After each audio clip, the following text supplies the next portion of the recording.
ధ్యానించడానికి ఈ కొలస్సీ పత్రికలో పౌలు రాసిన మాటలు 3వ అధ్యాయములో ఈ విధంగా రాస్తున్నాడు. నేను చదువుతున్నాను, వినండి.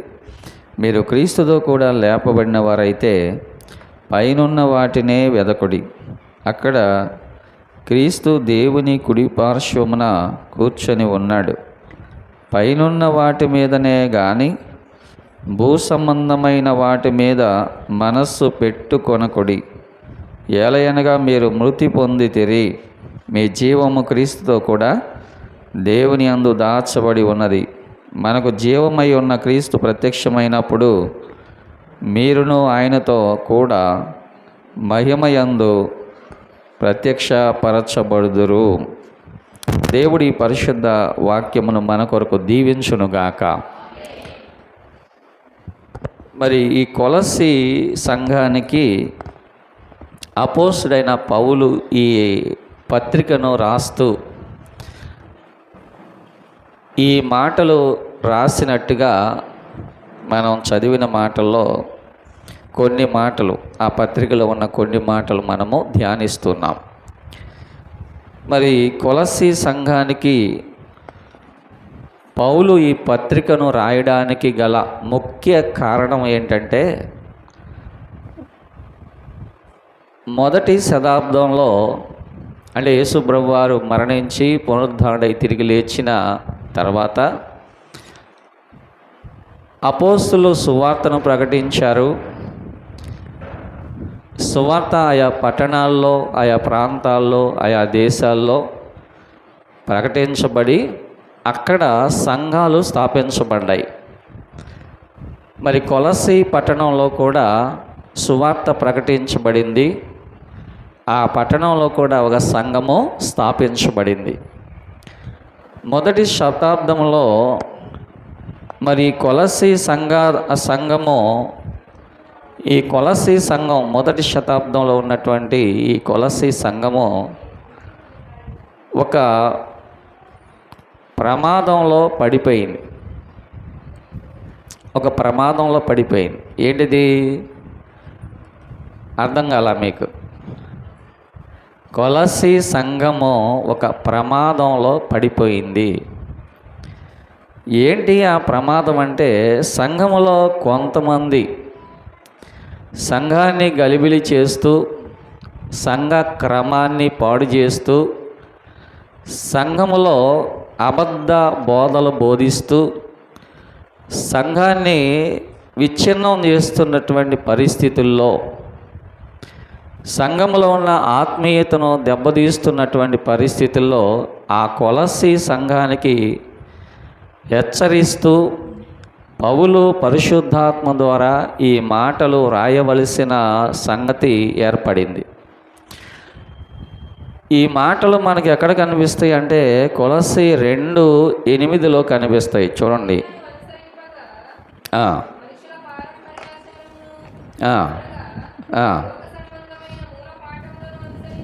చూడండి,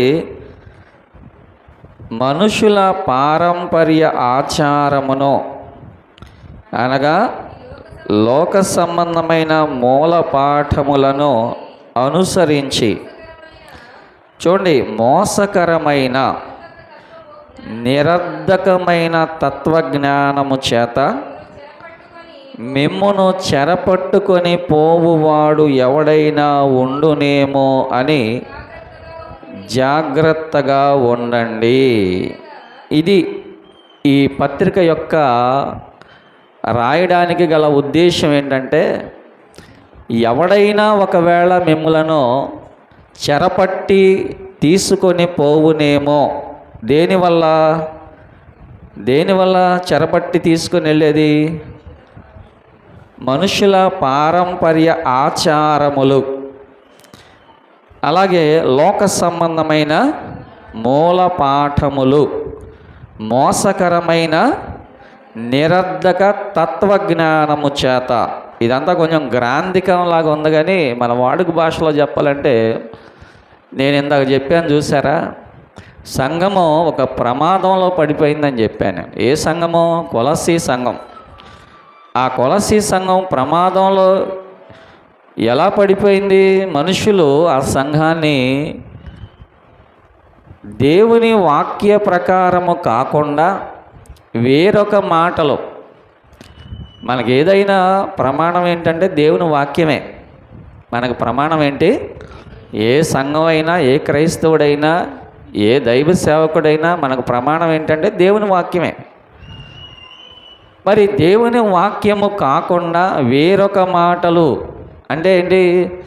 జ్ఞానముతో కూడిన మాటలు, మోసకరమైన మాటలు, చెరిపివేసే మాటలు, గలిబిలి చేసే మాటలు, విచ్ఛిన్నం చేసే మాటలు, పాడు చేసే మాటలు, ఈ మాటలు కొలసి సంఘములో మాట్లాడుతూ సంఘాన్ని, మరి దేవుని యొక్క సన్నిధిలో ఉండవలసిన సంఘాన్ని,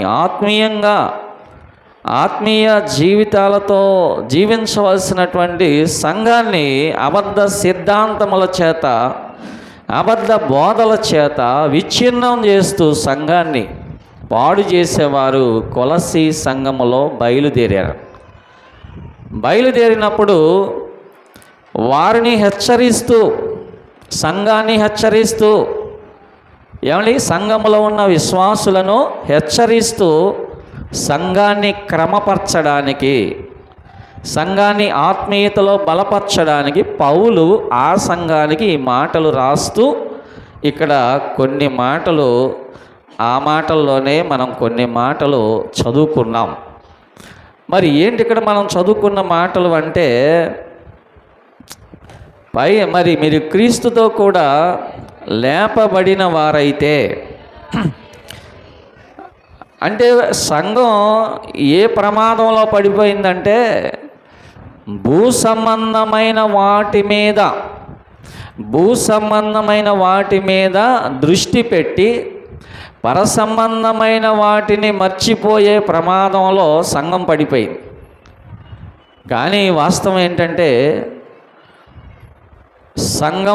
సంఘములో ఉన్న క్రైస్తవుడు, విశ్వాసి ఎప్పుడు కూడా భూ సంబంధమైన వాటి మీద కాదు మనసు పెట్టాల్సింది. దేని మీద పెట్టాలి? పైనున్న వాటి మీద మనస్సు పెట్టాలి. అందుకే దేవునితో ఈ ఆత్మీయ బంధాన్ని బలపరచడానికి, మరి సంఘానికి దేవునికి ఉండవలసిన ఈ ఆత్మీయ బంధాన్ని బలపరచడానికి పౌలు ఈ మాటలు రాస్తూ సంఘాన్ని హెచ్చరిస్తూ ఉన్నాడు. ప్రియ దేవుని పిల్లరా, మీరు క్రీస్తుతో కూడా లేపబడిన వారైతే పైనున్న వాటినే వేదకుడి కానీ భూ సంబంధమైన వాటి మీద మీ మనస్సును పెట్టుకొనకుడి అనే మాట మనం చూస్తున్నాం. మరి ఇక్కడ మనం కొన్ని విషయాలు ఈ రోజున దేవుని వాక్యములో నుండి జ్ఞాపకం చేసుకుంటూ కొన్ని విషయాలు మనం నేర్చుకుందాం. మరి భూలోక సంబంధమైన వాటి మీద మీ మనస్సును పెట్టుకొనకుడి అంటే దాని అర్థం ఏంటి అనేది మనం చూస్తే కనుక, వాస్తవానికి భూలోక సంబంధమైన విషయాలు ఏముంటాయి? అసలు మనుషులు దేన్ని ఆశిస్తారు ఎక్కువగా అంటే, భూలోక సంబంధమైన విషయాలంటే వస్తువు సంపదలు. ఇవాళ వస్తు సంపదల మీద ఉన్నంత ధ్యాస ప్రార్థన మీద లేదు. ఉందంటారా? వస్తు సంపదల మీద అంటే ఒకవేళ అది డబ్బే కావచ్చు, అది వెండే కావచ్చు, అది బంగారమే కావచ్చు, లేకపోతే అది వస్త్రమే కావచ్చు, మరొకటి కావచ్చు. దాని మీద ఉన్నంత ధ్యాస ఇవాళ చాలామందికి ప్రార్థన మీద, వాక్యం మీద లేదు. అంటే ఏ మనసు ఉన్నట్టు లెక్క? అందుకనే పౌలు అంటున్నాడు, భూ సంబంధమైన వాటి మీద మీ మనసు పెట్టుకొనకుడి అని చెబుతున్నాడు. మనం ఒకటి ఆలోచించాలి. ఏంటంటే మనకి పగలు 12 గంటలు ఉంది కదా, ఈ పగలు 12 గంటల టైము దేవుడు మనకి ఇచ్చాడు. మనం రాత్రి పడుకుంటాం, అప్పుడు మనం ఏమి ఆలోచించలేము, మనం ఏ పని చేయలేం. ఈ పగలు 12 గంటల్లో మనం దేని గురించి ఎక్కువ సమయాన్ని ఆలోచిస్తున్నాం? ఇది ఒక ప్రశ్న. అంటే ఒకవేళ ఈ లోక సంబంధమైన ఈ వస్తు వాహన సంపదల మీద ఎక్కువ ఆలోచిస్తున్నామా? అంటే ఇప్పుడున్న జీవితం కంటే కూడా, అంటే మనం ఇప్పుడు జీవించే జీవితం కంటే కూడా ఇంకా సౌకర్యవంతమైన జీవితం ఎలా జీవించాలి, నేను ఇంకా సుఖ సౌఖ్యాలతో నేను ఎలా బ్రతకాలి అని ఎక్కువగా మనం ఆలోచిస్తున్నామా? లేకపోతే మనము ఆత్మ సంబంధమైన విషయాలు ఎక్కువగా ఆలోచిస్తున్నామా? ఆ టైము మీరు నోట్ చేసుకోండి. అంటే మీ యొక్క ఆలోచన దేని మీద ఎక్కువ సమయము గడుపుతున్నారు? ఒకవేళ 12 గంటల్లో 10 గంటలు 10 గంటలు ఈ లోక సంబంధమైన భూ సంబంధమైన వాటి మీద మనం ఆలోచిస్తూ ఉంటే, ఒకవేళ 2 గంటలే మనం ఆలోచించామనుకోండి, ఆత్మ సంబంధమైన విషయాలు మనం 2 గంటలే ఆలోచించాము. మనం దేని గురించి ఎక్కువ ఆలోచిస్తున్నట్టు? 10 గంటలేమో భూ సంబంధమైన విషయాలన్నీ ఆలోచిస్తున్నాం, 2 గంటలే ఆత్మ సంబంధమైన విషయాలు ఆలోచిస్తున్నాం. ఎక్కువ దేనికి ప్రాధాన్యత ఇస్తున్నాం మనం? అంటే మన మనసు దేని మీద ఉంది ఎక్కువగా? భూ సంబంధమైన వాటి మీద ఎక్కువ ఆలోచన మనసు కలిగి ఉన్నాము. మనం పరిశీలన చేసుకోవాలి. నేనేదో ఎగ్జామ్ పెట్టట్లేదు, మీరేమో ఎగ్జామ్ రాయట్లేదు. ఎవరికి వారే ఏం చేయాలి? దీన్ని పరిశీలన చేసుకోవడమే. ఈరోజు నేను ఆత్మ సంబంధమైన విషయాల మీద ఎంత సమయం పెట్టానో, అలాగే భూ సంబంధమైన విషయాల మీద ఎంత సమయం పెట్టానో. ఎందుకంటే సమయం అనేది దేవుడిచ్చింది కదా. కనుక మనం ఈ విధంగా మనం పరిశీలన చేసుకోవచ్చు. మత్తయి సువార్త 6:20లో ఒక మాట ఉంది చూడండి. మత్తయి సువార్త 6:20.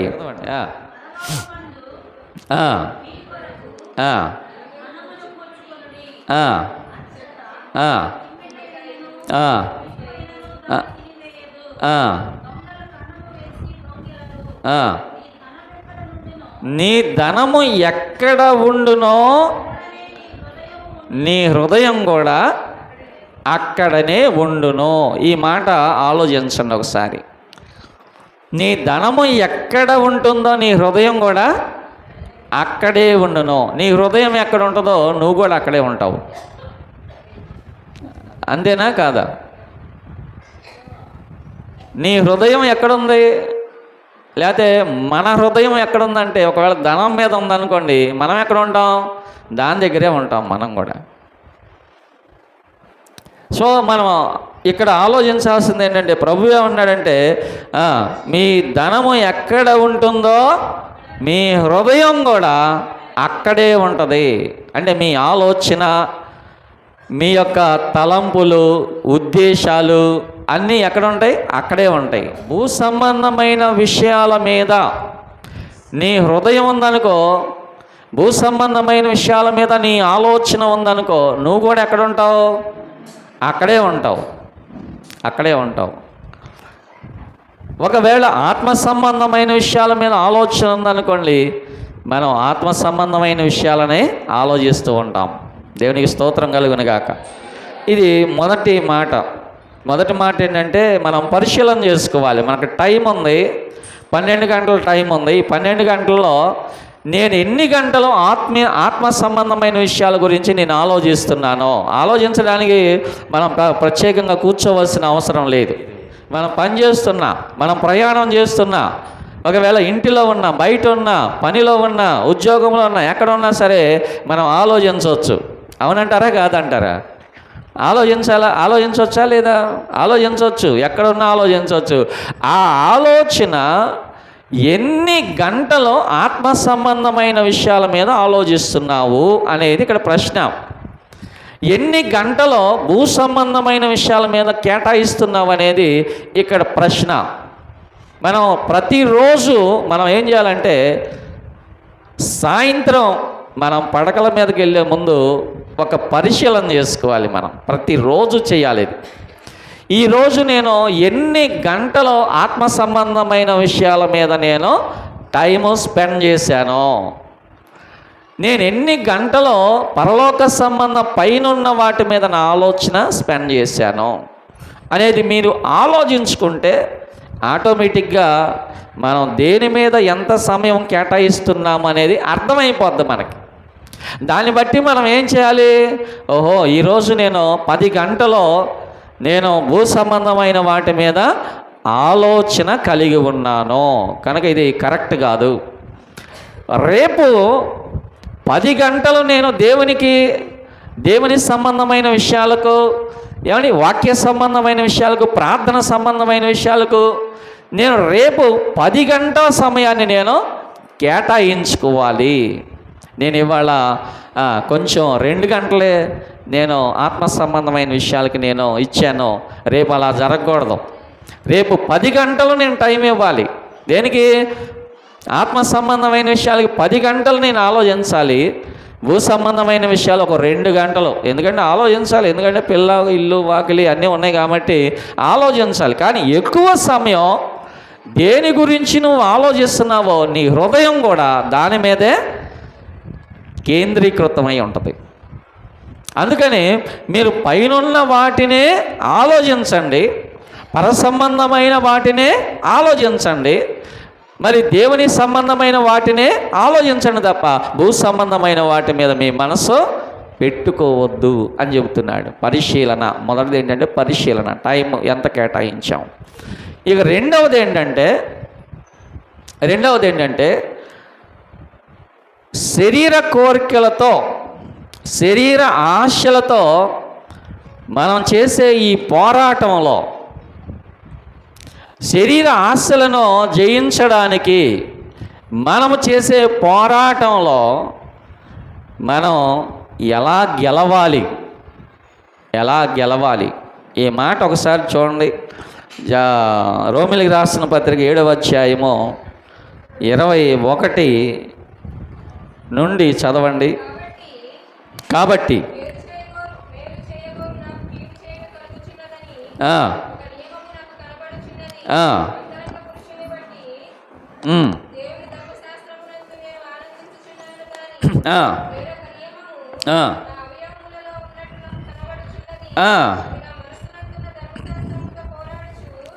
ఏం చేస్తున్నాయి? జీవితం అనేది ఎప్పుడు కూడా ఈ ఆత్మీయ జీవితం, శరీర జీవితం, ఈ రెండింటి మధ్య ఏముంది? పోరాటం. శరీరానికి ఆత్మకి ఏముంది? పోరాటం. అదే నేను చెప్పేది, పోరాటం ఉంది. మరి పౌలు ఏమంటున్నాడంటే ఇక్కడ, నేను మేలు చెయ్యాలి కాబట్టి మేలు చేయగోరు నాకు కీడు చేయుట కలుగుచున్నది. నేను మీకు ఇంకా అర్థం అవడానికి చెబుతున్నాను వినండి. ఒక త్రాగుబోతున్నాడు అనుకోండి, అతడు ఏమంటాడంటే, ఎందుకయ్యా అలా తాగుతున్నావు అని అంటే, నాకు తాగాలని లేదండి, నాకు కూడా తాగాలని నాకు లేదండి, కానీ అదేంటో ఆ తిన్నగా వెళ్ళగానే ఏమైపోతుంది? మనస్సు లాగేస్తోంది, కాళ్ళు అటువైపు లాగేస్తున్నాయి, ఆలోచన అటువైపు లాగేస్తోంది. నాకు కూడా పెద్ద ఇష్టం లేదండి తాగడం, కానీ ఏంటో ఆ తిన్నకెళ్ళగానే అనుకోకుండా నాకు నేను కంట్రోల్ చేసుకోలేకపోతున్నాను అంటే దాని అర్థం ఏంటి చెప్పండి? అదే పౌలు చెబుతున్నాడు ఇక్కడ. నేను మేలు చేయాలి అనుకుంటున్నా, కానీ మేలు చేయడం నాకు కుదరట్లేదు, నాకు చేత అవ్వట్లేదు. మేలు చెయ్యాలి అనుకుంటున్నాను కానీ నేను కీడే చేస్తున్నాను, మేలు చేయలేకపోతున్నాను. దానికి కారణం ఏంటో తెలుసా? శరీరానికి ఆత్మకు ఏముంది? పోరాటం. దేవుని స్తోత్రం, హల్లెలూయా. ఏముందో చెప్పండి? పోరాటం. ఈ పోరాటంలో నువ్వు దేనికి ఎక్కువ ప్రాధాన్యత ఇస్తావో అదే గెలుపొందిద్ది. ఒకవేళ నువ్వు శరీరానికి ఇచ్చావనుకో ప్రాధాన్యత, శరీరమే గెలుస్తుంది. ఒకవేళ నువ్వు ఆత్మకి ఇచ్చావనుకో ప్రాధాన్యత, ఆత్మే గెలుస్తుంది. దేవునికి స్తోత్రం కలుగును గాక. హల్లెలూయా. మరి దేనికి ఇస్తున్నాం, మనం దేనికి ప్రాధాన్యత ఇస్తున్నాం అనేది ఇక్కడ ఒక మాట అన్నమాట. వాస్తవం ఏంటంటే మనుషులం కదండి, మనుషులం కదా, ఎప్పుడు కూడా మంచి మార్గంలో నడవడం అనేది మనం చాలా కష్టం. అదే చెడు మార్గంలో నడవాలంటే చెప్పండి చాలా తేలిక. మంచి చేయాలంటే మనకు చాలా కష్టం, కానీ చెడు చేయాలంటే చాలా తేలిక. సంఘాన్ని కట్టాలి అంటే చాలా కష్టం, పాడు చేయాలంటే ఒక్కరోజు చాలు, ఒక్క మాట చాలు. సంఘాన్ని పాడు చేయడానికి ఒక్కరోజు ఒక్క మాట చాలు. సంఘాన్ని కట్టడం చాలా కష్టం, చాలా కష్టం. పాడు చేయడం చాలా తేలిక సంఘాన్ని. ప్రియ దేవులారా, ఎందుకంటే మన శరీరంలో 2 నియమాలు ఉన్నాయి. ఒకటేమో శరీర నియమం, రెండవది ఆత్మ నియమం. శరీర నియమం ఎప్పుడు ఏం చేస్తుంది? పాడు చెయ్యాలి, పాడు చెయ్యాలి, కీడు చెయ్యాలి, పాడు చెయ్యాలి, కీడు చెయ్యాలి, పాడు చేయాలని శరీర నియమం మనకు బోధిస్తూ ఉంటుంది. ఒకవేళ శరీరానుసారులు ఒకవేళ ఏం చేస్తారంటే శరీరానుసారంగా జీవించే వాళ్ళు పాడు చేస్తారు, కీడు చేస్తారు. ఒకవేళ ఆత్మానుసారులు ఎవరన్నా ఉన్నారనుకోండి, వాళ్ళు ఏం చేస్తారంటే ఆత్మానుసారమైన జీవితము అది నిత్య జీవము అని ఉంది బైబిల్లో. హల్లెలూయా. ఆత్మానుసారమైన జీవితము నిత్య జీవము, శరీరానుసారమైన జీవితము అది మరణం, అది మరణం. ఒకవేళ కీడు చేసేవారు, బైబిల్లో కూడా ఏముందంటే మా యోహాను సువార్త 5వ అధ్యాయం 28వ వచనం అనుకుంటా, చూడు ఒకసారమ్మా. కాదు కాదు, ఒక్క నిమిషం. మేలు చేసేవారు, చూడండి చూడండి, మేలు చేసిన వారేమో జీవ పునరుద్ధానములో ఉంటారట, కీడు చేసిన వారు తీర్పులో నిలబడతారట. అంటే ఇప్పుడు మనం శరీరానుసారమైన జీవితం, శరీరానుసారమైన ఆలోచన, శరీరానుసారమైన బ్రతుకులో మనం ఉన్నాం అనుకోండి, మనం ఎక్కడ నిలబడతాం? తీర్పులో నిలబడతాం. తీర్పులో. ఆ తీర్పు ఎలా ఉంటుందంటే ద జడ్జిమెంట్ డే అనేటటువంటిది ఇక అది మహా ఘోరంగా ఉంటుంది, మామూలుగా ఉండదు. ఎందుకంటే ఒకవేళ మనం మనుషులు ఎదుటైతే మనం బొంకొచ్చు.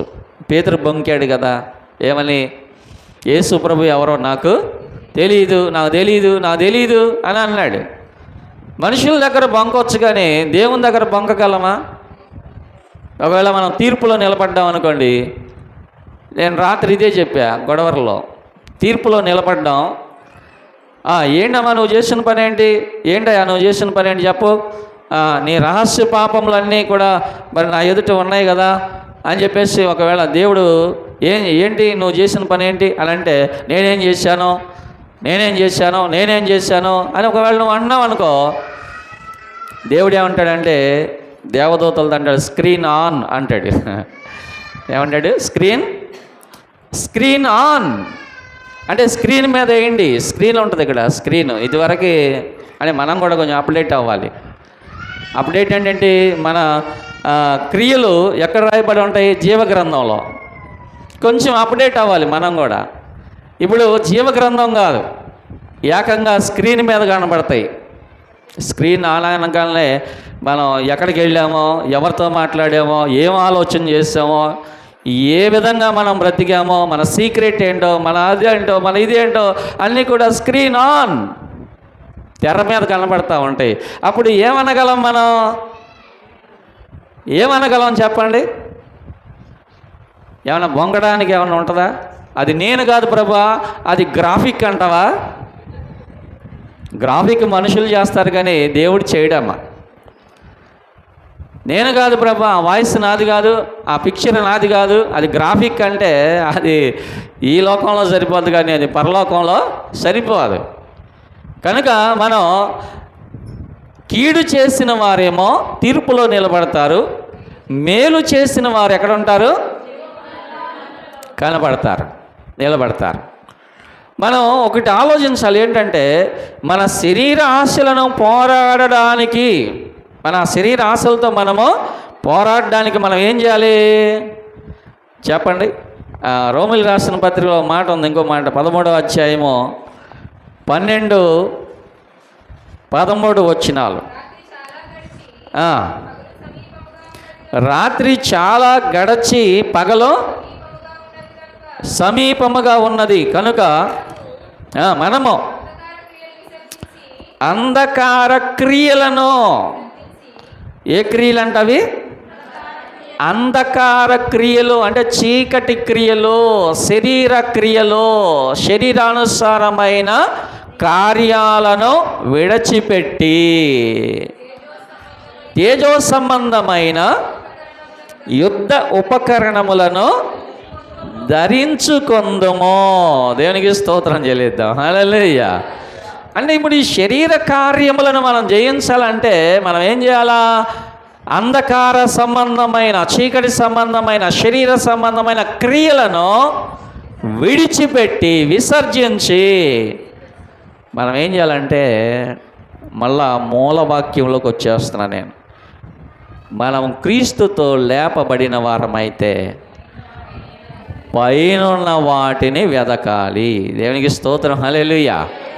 మనం జయించాలి అంటే, శరీర కార్యములను జయించాలి అంటే, ఏం జయించలేకపోతున్నానండి, ఒకటి బలహీనతగా ఉంది నాకు, నేను ఊరిని బలహీనుడిని అయిపోతున్నాను, జయించలేకపోతున్నానంటే దానికి ఒక సూత్రం చెబుతున్నాడు పౌలు.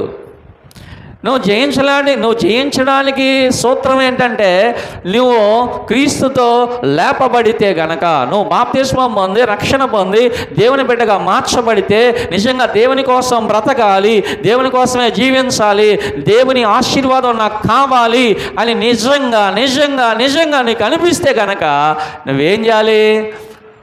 భూ సంబంధమైన వాటి మీద నీ మనస్సు పెట్టుకోవద్దు, పైనున్న వాటిని నీవు వెదకాలి. దేవునికి స్తోత్రం కలుగును గాక. పైనున్న వాటిని వెదకుడి కానీ భూ సంబంధమైన వాటి మీద నీ మనసును పెట్టుకోవద్దు. ఎందుకంటే భూ సంబంధమైన వాటి మీద మనసు పెట్టుకున్నవాడు ఎవడు కూడా సుఖశాంతులతో ఉన్నట్టుగా చరిత్రలో లేదు. కాకినాడలో ఒక రోడ్డు మీద ఒక పిచ్చోడు ఉండేవాడు. నేను చాలాసార్లు చెప్పాను, నేను రోడ్డు మీద ఒక పిచ్చోడు ఉండేవాడు కాకినాడలో. ఆ పిచ్చోడు ఏం చేసేవాడంటే, కనబడ్డ కాగితాలన్నీ ఏరుకోవడం, ఒక సంచిలో వేసుకోవడం, కనబడ్డ పేపర్లన్నీ, చిత్తు పేపర్లు, ఆ రోడ్డు మీద పారేసిన చిత్తు పేపర్లన్నీ ఏరుకోవడం, ఆ సంచిలో వేసుకోవడం, ఆ సంచిలో వేసుకోవడం. నేను చానాళ్ళు గమనించి ఆ రోడ్డు మీద ఒక షాప్ ఉంటే ఆ షాప్ అతనితో నేను అడిగా, అసలు ఎవరండి ఇతను? నేను చానాళ్ళ మధ్య చూస్తాను, ఆ పేపర్లు ఏరుకుంటాడు, ఆ సంచిలో వేసుకుంటాడు, పేపర్లు, చిత్తు పేపర్లు ఇవన్నీ ఏరుకోండి. ఆయన చెప్పాడు, ఒకప్పుడు కాకినాడలో ఈయన మహాషావుకారండి, ఈయన బాగా వ్యాపారం చేసేవాడు, బాగా డబ్బు సంపాదించాడు. ఏం చేశారంటే ఆయన బంధువులు ఆయనను మోసం చేసి ఆస్తిని, వ్యాపారాన్ని అన్నిటినీ కూడా మోసపూరితంగా లాక్కున్నారండి. చివరికి అతన్ని రోడ్డు మీద తోసేశారండి. ఇక రోడ్డు మీద పడిన దగ్గర నుండి ఏమొచ్చింది? పిచ్చోడు అయిపోయాడు. అంటే దేని మీద మనసు పెట్టుకున్నాడు చెప్పండి? అది సంగతి. ఒకవేళ పైనున్న వాటి మీదే మనసు పెట్టుకుంటే పిచ్చోడు అయ్యేవాడా? పౌలు పిచ్చోడు అయిపోయాడా? పౌలుకి ఏమున్నాయి? డిగ్రీలు ఉన్నాయి. పౌలుకి ఏమున్నాయి? చాలా విస్తారమైన ధనవంతుడు. పౌలు మంచి రోమా వారసత్వం అంటే గ్రీన్ కార్డు కలిగిన వాడు. పౌలు మంచి పాండిత్యం కలిగిన వాడు. ఏమంటే ఇంత కలిగిన వాడు వాటిని అన్నిటినీ కూడా దేంతో సమానంగా ఎంచుకున్నాడంట? అది సంగతి. కారణం ఏంటి? ఆయన మనసు ఎక్కడుంది? పైన ఉన్న వాటి మీద. ఆయన ఆలోచన ఎక్కడుంది? పైన ఉన్న వాటి మీద. ఆయన యొక్క గురి ఎక్కడుంది? అందుకే నేను గురి వద్దకే, నా గురి ఇది కాదు, నా గురి డిగ్రీలు, డబ్బులు, ధనము, ఇల్లు, వాకిలి ఇవి కాదు నా గురి. నేను పైనున్న వాటిని వెతుకుచున్నాను, నా గురి వద్దకే నేను పరిగెత్తుచున్నాను. అక్కడ ఏముంది? క్రీస్తు యేసునందున్న ఉన్నతమైన బహుమానము పొందవలెనని. మీకు జస్ట్ ఒక ఇద్దరు వ్యక్తులను జ్ఞాపకం చేసి ముగించేస్తాను. సమయం చాలదేమో, ఒకవేళ వచ్చే వారంలో చెబుతాను. ఎందుకంటే ఈ వారంలో మనం బల్లారాధనలో కూడా వెళ్ళవలసిన వారమై ఉన్నాం కనుక ఇప్పుడు 2 మాటలు చెప్పాను. 2 మాటలు. ఆ 2 మాటలు ఏంటి చెప్పండి? మనము పైనున్న వాటి మీదనే మనసు పెట్టుకోవాలి, భూ సంబంధమైన వాటి మీద మనసు పెట్టుకోకూడదు. ఒకవేళ భూ సంబంధమైన వాటి మీద మనసు పెట్టుకుంటే పైనున్న వాటిని మనం కోల్పోతాం, పర సంబంధమైన ఆశీర్వాదాన్ని కోల్పోతాం. అంతే కదా. గెహాజీ ఏమైపోయాడు చెప్పండి? గెహాజీ ఎవరో? దేవుని సేవకుడు, దైవ సన్నిధిలో ఉండేవాడు, దేవునితో ఆత్మీయ బంధాన్ని కలిగి ఉన్నాడు, ప్రవక్త దగ్గర నమ్మకస్తుడిగా ఉన్నాడు. ఏమొచ్చింది అతని మనసులో కంటే? భూ సంబంధమైన వాటి మీద మనస్సు కలిగింది. కలిగి ఆ నయమాను వెనకాల పరిగెత్తాడు. ఏం తెచ్చుకున్నాడమ్మా? శాపాన్ని తెచ్చుకున్నాడు. శాపమే వచ్చింది, ఆశీర్వాదం కాదు కదా. ఆశీర్వాదం తెచ్చుకున్నాడా? లేదు కదా. ఏం తెచ్చుకున్నాడంటే శాపం తెచ్చుకున్నాడు. నయమాను వదిలేసినటువంటి కుష్ఠరోగాన్ని తాను తెచ్చుకున్నాడు. తానే కాదు, ఆ ఇంటి వారందరికీ కూడా ఆ కుష్ఠరోగం ఒక శాపంగా సంక్రమించింది. మరి దేనికోసం వెతుకులాడుతున్నాం మనం ఈ లోకంలో అంటే, మనము ఒకవేళ భూ సంబంధమైన వాటి మీద అడగకపోయినా సరే, అడగక మునుపే అక్కర నెరిగి అవసరాలు తీర్చిన ఆత్మీయుడా, ఎందరు ఉన్నా బంధువు నీవై బంధాలను భాగ్యవంతుడా, అడగక మునుపే అక్కర నెరిగి అవసరాలు తీర్చిన ఆత్మీయుడా, ఎందరు ఉన్నా బంధువు నీవై బంధాలను పెంచిన భాగ్యవంతుడా, అవసరాలు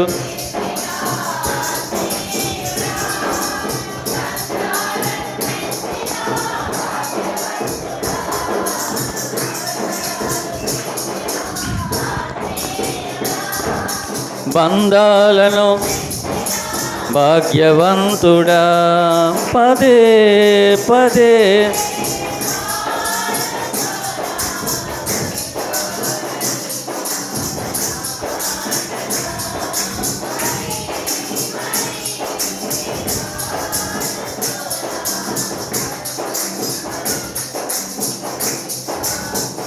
హల్లెలూయా. మనం ఆలోచించడం వల్ల ఏమి, చింతించడం వల్ల ఏమి, మూరుడు కూడా ఎక్కువ, ఒక జానడు ఒక బెత్తడు ఎక్కువ చేసుకోలేము. కానీ ఒకటి చేయండి, ప్రార్థన చేయండి. నీకు ఏది కావాలో నువ్వు అడక్క మునిపే నేనే సాక్ష్యం. నేనేం అడగలేదని చెప్తున్నా దేవుణ్ణి. నాకు ఆ వస్తువు కావాలి, ఈ వస్తువు కావాలి, ఈ వాహనం కావాలి, నేను ఎప్పుడు అడగలేదు దేవుణ్ణి. అడగకపోయినా దేవుడు నాకు ఇచ్చాడు. హల్లెలూయా. అడగకపోయినా ఇచ్చాడు దేవుడు నాకు. దానికోసం కాదు మనం దేవుని విసిగించాల్సింది, దానికోసం కాదు మనం దేవుని సన్నిధిలో మనము ప్రార్థన చేయాల్సింది. మీరు క్రీస్తుతో కూడా లేపబడిన వారైతే పైనున్న వాటిని వెదకండి, అక్కడి నుంచి యేసుక్రీస్తు మన కొరకు రాబోతున్నాడు. ఆయన మన కోసం బహుమానం తేబోతున్నాడు. ఆయన వచ్చినప్పుడు నేను ఎలా ఆయనతో ఉండాలి, ఆయన వచ్చినప్పుడు ఎలా ఎదుర్కోవాలి, ఆయన వచ్చినప్పుడు పెండ్లి కుమార్తెగా ఆయన సంఘములో ఆయనతో మధ్యాకాశంలోకి నేను ఎలా వెళ్ళాలి, ఇది ఆలోచించండి తప్ప మిగిలినవన్నీ ఆయనకు వదిలేయండి. మీ చింత యావత్తు నా మీద వెయ్యండి, నేను చూసుకుంటా. మీరేం చేస్తారు మరి? ఆయన బలిష్టమైన హస్తాల క్రింద మీరు దీన మనస్కులై ఉండండి. ఆయన రెక్కల కింద మీరు దీన మనస్సు కలిగి ఉండండి. దేవుడు అవన్నీ లేకపోయినా గొప్ప జయాన్ని ఇస్తాడు మనకి. మనం అనుకుంటాం ఈ అడగాలి, అయ్యి అడగాలి, అయ్యి అడగాలి, ఈ అడగాలి మనం అనుకుంటాం, కానీ అడక్క ముందే అన్నీ ఇస్తాడు దేవుడు. హల్లెలూయా. నమ్మండి, నమ్మిన వానికి సమస్తము సాధ్యమే. నువ్వేమీ ప్రయాసపడాల్సిన అవసరం లేదు. దేవుని దగ్గర అమ్మో అదే ఏమి అడగాల్సిన పని లేదు. మాట నీ నోటికి రాకమునిపి అది మనసులో ఉండగానే ఎరిగి ఉన్న దేవుడు ఆయన. నువ్వు అడుగు వాటికంటే ఊహించు వాటికంటే అత్యధికముగా చెయ్యగలిగిన దేవుడు ఆయన. నువ్వు నమ్ముకున్న దేవుడు సామాన్యుడు కాదు. నువ్వు నమ్ముకున్న దేవుడు ప్రియ దేవులరా, వేల్పులలో నీ వంటి సముడు ఎవరున్నారు? హల్లెలూయా. నీతో సము ఎవరు, నీలా ప్రేమించేదెవరు, నీలా క్షమించేదెవరు? యేసయ్యా. నీలా పాపికై వారెవరు, నీలా పాపికై ప్రాణం పెట్టిన వారెవరు, నీతో సమమెవరు? పలు వేదాలలో మత పాపమే సోకని పరిశుద్ధుడెడి, పలు వేదాలలో మత గ్రంథాలలో పాపమే సోకని ఎవరన్నా ఉన్నారా చెప్పండి? హల్లెలూయా. ఏమండి, మీరు ఆయనతో సాటి అయిన వాడు, ఆయనతో పోటీ అయిన వాడు ఎవడో లేడు. హల్లెలూయా. ఏమండి, అంత పరిశుద్ధుడైన దేవుడు, మనల్ని ప్రేమించిన దేవుడు, మన కోసం ప్రాణం పెట్టిన దేవుడు. ఏమండి, మనల్ని ఎంతగా ప్రాణం పెట్టిన దేవుడు, ఆయన కుమారుణ్ణి మనకు అనుగ్రహించిన దేవుడు. ఆయన కుమారునితో పాటుగా సమస్తమును మనకు ఎందుకు ఇవ్వడం చెప్పండి? మీరు కుమారుణ్ణే మన కోసం ఇచ్చేశాడు. ఇంకా ఎందుకండి ఆయన ఈ ఆశీర్వాదము, దీవెన, పరలోక సంబంధమైన నిధులు ఇవన్నీ కూడా ఆయన ఎందుకు ఉంచుకుంటాడు? నా కుమారునితో పాటుగా అవన్నీ మీకే ఇచ్చేస్తున్నాను అంటే యేసుక్రీస్తు ఒక మాట ఉంది బైబిల్ ఏంటంటే, కొలస్సీ పత్రికలోనే బుద్ధి జ్ఞాన సర్వ సంపదలు ఆయన అంటే ఎవరో? కుమారుడైన యేసు. ఇప్పుడు బుద్ధి జ్ఞానము సర్వ సంపదలు ఎవరి యందు ఉన్నాయి? యేసుక్రీస్తుని జీవితంలో ఉంటే, యేసుక్రీస్తుని కుటుంబంలో ఉంటే, యేసుక్రీస్తుని హృదయంలో ఉంటే సర్వ సంపదలు నీకున్నట్టే. ఒకవేళ యేసుక్రీస్తు లేకుండా మనం వాటి కోసం పరిగెత్తామనుకోండి, ఏమీ లేనట్టే. అర్థమైందా? అన్నీ ఉన్నా సరే, అన్నీ ఉన్నా ఏమీ లేనట్టే. కానీ యేసుక్రీస్తు నీతో ఉంటే ఏమీ లేకపోయినా అన్నీ ఉన్నట్టే. దేవునికి స్తోత్రం కలుగును గాక. మరి దేనికోసం? ఎందుకంటే ప్రియ దేవులారా, పైన ఉన్న వాటినే వెదకుడి కానీ భూ సంబంధమైన వాటి మీద మీ మనస్సు పెట్టుకొనకుడి. ప్రియ దేవుని పిల్లరా, నేను ఒకటే అనుకుంటా ఉంటాను, ఏంటంటే నేను రక్షణ పొందింది దేనికోసం, నేను బాప్తిస్మం పొందింది దేనికోసం, దేవుడు నన్ను పిలుచుకున్నది దేనికోసం అని చెప్పేసి నేను అసలు పరలోకంలోకి వెళ్ళకోకుండా ఇవన్నీ నాకెందుకు? ఏమండి ఆలోచన, నేను పరలోకంకి వెళ్ళకుండా ఇవన్నీ నాకెందుకు? ఈ లోకంలో ఉన్నది అంతా నాకెందుకు? అందుకే కీర్తనకారుడు ఏమన్నాడు? ఆకాశమందు నీవు తప్ప నాకెవరున్నారు? నీవు నాకుండగా ఈ లోకంలోనిది ఏది నాకు అక్కర్లేదు. ఒకవేళ దేవుడు ఇస్తే తీసుకో, దేవుడిస్తే తీసుకో, నీకు ఏది కావాలో అది దేవుడు ఇస్తాడు, తీసేసుకో. కానీ ప్రభువా నాకు నువ్వే కావాలి, నాకు నువ్వే కావాలి, నాకు నువ్వు కావాలి, నాకు నీవే కావాలి ప్రభా. ఇవన్నీ నాకు ఆ లోకంలో ఉన్నది ఏది నాకు అక్కర్లేదు ప్రభా. కానీ దేవుడు అంటాడు ఒక్కోసారి, కాదమ్మా ఇది ఇస్తున్నాను తీసుకో అంటే, ప్రభువా నీ అభిమానం నీ ప్రేమ అయ్యా, తీసుకుంటాను, తీసుకుంటాను. దేవుని దగ్గర నుంచి వచ్చింది ఏదైనా అది ఆశీర్వాదం. నువ్వు సొంతంగా తెచ్చుకున్నది అది ఆశీర్వాదం కానే కాదు. అది నీటి అది ఎలాంటిదంటే తామరాకు మీద నీటి బొట్టు లాంటిది. అది ఏదో ఒక రోజున అది జారిపోద్ది. నువ్వు సొంతంగా తెచ్చుకున్నది ఉందే, ఏదో ఒక రోజున తామరాకు మీద నీటి బొట్టు లాంటిది. అది ఏదో ఒక రోజున అది జారిపోయి అది నీళ్ళల్లో పడిపోద్ది. కానీ దేవుని ఆశీర్వాదం ఉందో చూసారా, ఆ ఆశీర్వాదం ఎన్నటికి ఆశీర్వాదమే. తరాలు మారినా, ఏమండి మన తరతరాలు మారుతున్నా సరే దేవుడు నీ మీద ఉంచిన ఆశీర్వాదం నీ పిల్లలకు పిల్లలకు కూడా అది ఆశీర్వాదమే. దావీదుకి ఇచ్చిన వాగ్దానం చూడండి, ఇదిగో నీ సింహాసనం మీద నీ గర్భాన పుట్టినవాడు ఒక్కడు కూడా ఉండక మానడు, తరములను నేను నీ సంతానమును దీవించబోతున్నాను. అది కావాలి మనకు అది కావాలి. ఊరినే మనం తెచ్చుకొని మనం అస్సలు పరలోక సంబంధమైన వాటివి, విలువైనవి, శ్రేష్టమైనవి అవన్నీ మనం వదులుకుంటే ఏంటి మనకు ప్రయోజనం? ఏమండి ఏంటి ప్రయోజనం? శ్రేష్టమైనవి పరసంబంధమైన వాటి మీద మన మనస్సును పెట్టుకొని వాటి కోసం మనం జీవిస్తే ఏమండి మరి పరసంబంధమైన దేవుడు మన ప్రతి అవసరమును కూడా ఆయన తీర్చగలడు. ఆ రీతిగా మనం ఆత్మీయులుగా కొనసాగుదాం.